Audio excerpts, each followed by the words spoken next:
Chapter 21. If one be found slain in the land which the Lord thy God giveth thee to possess it, lying in the field, and it be not known who hath slain him, then thy elders and thy judges shall come forth, and they shall measure unto the cities which are round about him that is slain. And it shall be that the city which is next unto the slain man, even the elders of that city shall take an heifer, which hath not been wrought with, and which hath not drawn in the yoke, and the elders of that city shall bring down the heifer unto a rough valley, which is neither eared nor sown, and shall strike off the heifer's neck there in the valley. And the priests, the sons of Levi, shall come near, for them the Lord thy God hath chosen to minister unto him, and to bless in the name of the Lord, and by their word shall every controversy and every stroke be tried. And all the elders of that city that are next unto the slain man shall wash their hands over the heifer that is beheaded in the valley. And they shall answer and say, Our hands have not shed this blood, neither have our eyes seen it.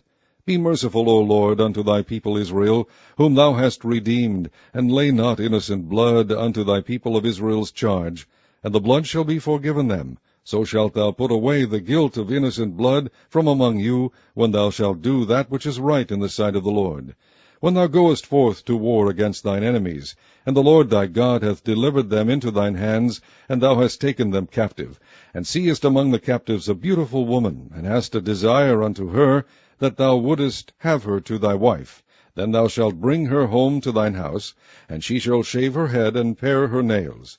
And she shall put the raiment of her captivity from off her, and shall remain in thine house, and bewail her father and her mother a full month. And after that thou shalt go in unto her, and be her husband, and she shall be thy wife. And it shall be, if thou have no delight in her, then thou shalt let her go whither she will. But thou shalt not sell her at all for money. Thou shalt not make merchandise of her, because thou hast humbled her. If a man have 2 wives, one beloved and another hated, and they have borne him children, both the beloved and the hated, and if the firstborn son be hers that was hated, then it shall be, when he maketh his sons to inherit that which he hath, that he may not make the son of the beloved firstborn before the son of the hated, which is indeed the firstborn. But he shall acknowledge the son of the hated for the firstborn, by giving him a double portion of all that he hath. For he is the beginning of his strength, the right of the firstborn is his. If a man have a stubborn and rebellious son, which will not obey the voice of his father, or the voice of his mother, and that, when they have chastened him, will not hearken unto them, then shall his father and his mother lay hold on him, and bring him out unto the elders of his city, and unto the gate of his place. And they shall say unto the elders of his city, This our son is stubborn and rebellious. He will not obey our voice. He is a glutton and a drunkard. And all the men of his city shall stone him with stones, that he die. So shalt thou put evil away from among you, and all Israel shall hear and fear. And if a man have committed a sin worthy of death, and he be to be put to death, and thou hang him on a tree, his body shall not remain all night upon the tree, but thou shalt in any wise bury him that day.